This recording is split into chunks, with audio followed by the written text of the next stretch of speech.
Welcome to Timeless Cinematheque. Tonight, we're stepping back to 1914 for a rare gem in Charlie Chaplin's early filmography, Cruel, Cruel Love, directed by George Nichols and produced by the king of slapstick himself, Mack Sennett.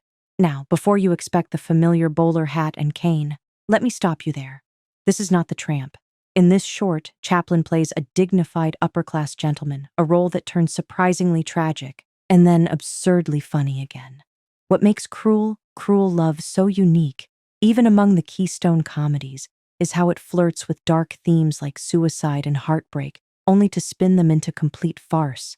It's a masterclass in tonal whiplash.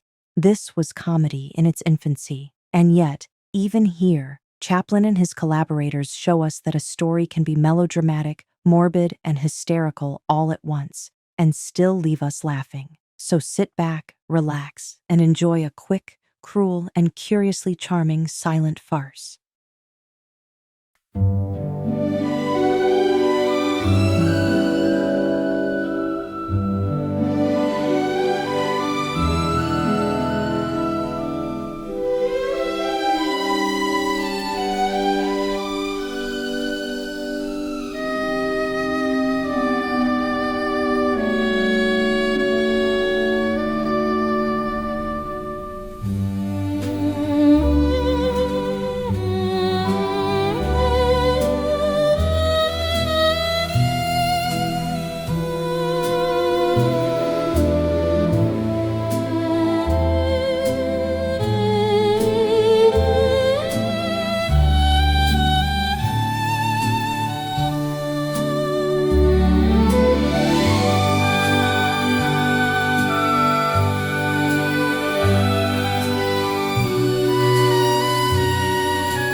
That ending, right? A romantic tragedy undone by a butler and a miscommunication.